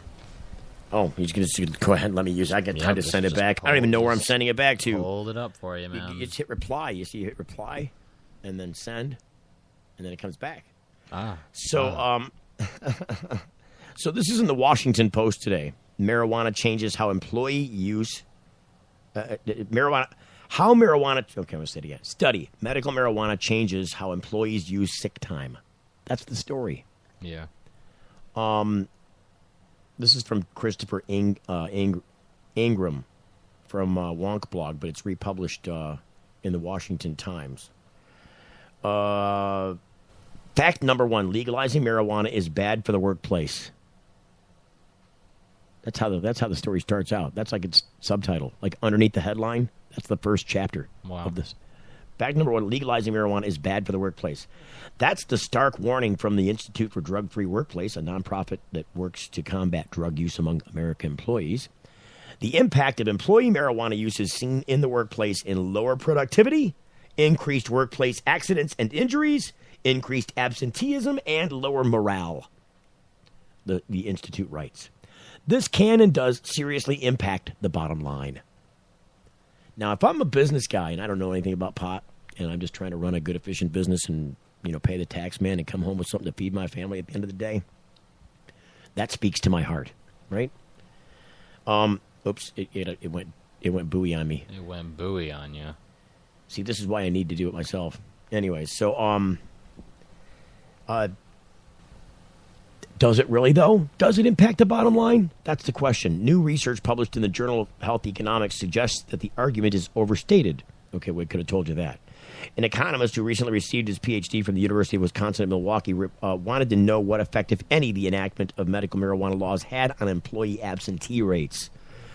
A fair amount of research has been done on the aggregate impact of illicit marijuana use on workplace productivity. Generally speaking, the most recent research gathered and summarized in this 2014 paper, so remember, this is going back before Colorado was even retail legal. Right. This is before retail cannabis was legal. This is just medical marijuana. Indicates that most marijuana use has little effect on the workplace productivity, although chronic or heavy pot use can be a problem. Again, define chronic or heavy use. It's really subjective, isn't it? Like a heavy use to a guy who's a lightweight is I smoked every week this month, right? To you and me, that would be like lightweighting it. Oh, yeah. So I'm saying the term... No, I hear you. The term that they're using here, heavy pot use or chronic pot use could be a problem, is very subjective in nature. I see what you're saying. On net, the evidence is mixed, he says. It's simply uncertain as to whether there are negative labor market consequences of drug use in general and cannabis use in particular, the 2014 paper concludes. But there hasn't been a lot of research into the impact of licit marijuana use, particularly medical marijuana use, on the workplace. So Allman decided to look into what happened to employee sick day use in states that legalized medical marijuana. So what he did was this is according to the Bureau of Labor Statistics, current population survey. On the one hand, you might expect broader access to marijuana to result in more workers calling in sick because they're too stoned or to work, or because they don't feel like showing up on a given day. See, this is all bullshit. Yeah, these are all pretty fucking made up reasons. These are typical stereotypes that are fed by the prohibitionists. Yep. This is like trying to paint a picture of the wacky weed guy playing the piano in the what's the movie? The 30s movie. You know what I'm talking about? No, I don't. Really don't? You never saw the wacky weed movie? The wacky weed. Oh, are you talking about Reefer Madness? Yes. Yeah. Okay. Yeah. Remember the guy in the piano and the girlfriend, and they're playing the piano crazily, and they're smoking it up and playing more crazily. It's jazz music. It's really those hippie music. It's crazy. It went dead on me. Reefer Madness. Did the die thing again. Oh. Did the die, he says. There we go. On the other hand, if medical pot is successfully treating conditions that would otherwise render somebody unable to work, you might expect sick days to decrease. So Allman examined before and after sick day data from 24 states that have medical marijuana laws at one time in his study. So at the time of his study. On average, he found that respondents were 8% less likely to report being absent from work due to health issues after medical marijuana laws were passed. So you have a 10% chance that your employees are going to show up more often. Yep. Or they're going to show up 10% more of the time, more than they do now. Because I've already gotten up, accepted that I hate my job, smoked a fat blunt about it, I'm good to go. But otherwise, I'd have been like, I can't take it, I'm going to just quit today. Yeah. We've either thought out exactly how we're going to go about our day, one or the other. So, 8%, that's big. That's significant. The CPS numbers, which is the name of the study, also suggested, or the name of the organization that did the study, suggested that states with fewer restrictions on the use of medical marijuana, such as on the number of conditions it could be recommended for, had more of a decrease in sick day use than states with stricter regulations. So if you look at the bar chart they put up here, all workers, this is changes in absenteeism from work due to health issues after the passage of medical marijuana laws. None of them go up. They all go down. All workers, this stated 8%. You have an 8% more likely chance that they're going to show up because medical marijuana is legal in your state. Workers in lax medical marijuana states, you've got a 13% better chance. Male workers, a 9% chance. Aging 30 to 39 is a 15% chance. And aging 40 to 49 is 11%. So you've got these are all better stats. Yeah, all improvements. Now, if you read much more about this type of research, you're probably expecting a big, important caveat to appear here, and you're right. Ullman's study can say that sick day use decreased after the passage of medical marijuana laws, but it can't say medical marijuana caused that decrease. Okay. There are any number of factors that could have accounted for a drop in absenteeism in the states Ullman studied. Better access to health care, better workplace wellness programs, improved employee health overall, etc. The decline in absenteeism could be driven more by any of those factors than whatever happened to those states' marijuana laws. However, Ullman notes that the effect of laws was stronger for middle-aged workers and for males, the groups most likely to hold medical marijuana cards. So that's extrapolating out actual data. Right. That, combined with the stronger effect of the laws in the more lax states, does suggest that laws themselves could be a driver of the reduced absenteeism in the data. Ullman also noted that there are any number of plausible reasons this could be the case. If self-treating with medical marijuana lets individuals experience relief from disabling symptoms, absence from work would decline. Beyond that, alcohol consumption declines after the passage of medical marijuana laws. Heavy drinking is also a big driver of absenteeism. So what they're saying here is that if you go out and have a night on the town and you got a couple of doobies on you, you're not going to be all hungover the next day, and you're going to show up at work because you can still go to work Saturday morning. Right. But if you did the same thing with booze, you're going to be all hungover, and you're going to call in sick, and you're going to be ralphing in the toilet and praying to the porcelain god and wishing that you didn't do that and swearing that you'll never do it again and then do it the next day. Beyond that, the study shows that it did the dead thing. Hold on. I got it. That alcohol consumption, so there we go, reducing absenteeism. The result of this paper, therefore, suggests that medical marijuana laws would decrease costs for employers as it has reduced self-reported absences from work due to illness or medical issues, and that's how he concluded that study. So that is significant. This is another bam in your face. Boom goes the dynamite. Numbers on the table right there for you to see. You can't argue with real statistical data. When you've got 100 employees and 10 of them show up at work, statistically you can say you've got a 10% show-up rate. I mean, you can't argue with that number. 10%, when 10 people show up, you've got a 10% show-up rate. That's a hard number. This is what they're coming up with, hard numbers here. It's good to see that. So, have we caved it in for the day? I like to think so. Have we kicked the doors down? Have we completely crushed all of Mad Blaster's morale? Yeah. Really? No. We sucked the life out of the Mad Blaster? I mean, maybe a little bit, but I'm not going to tell you that. You're just not feeling it today. I'm just... just back to the wiener and balls. Just saying. Feeling it, yeah. So, gotcha, cock and balls. I'm gonna smack it back in your face if you're not gonna... Yeah, quit talking about smacking it. No, get out of here. So, real quick, let's just recap the rest of the Saturday and Sunday. So we got Saturday, we do we get rained out.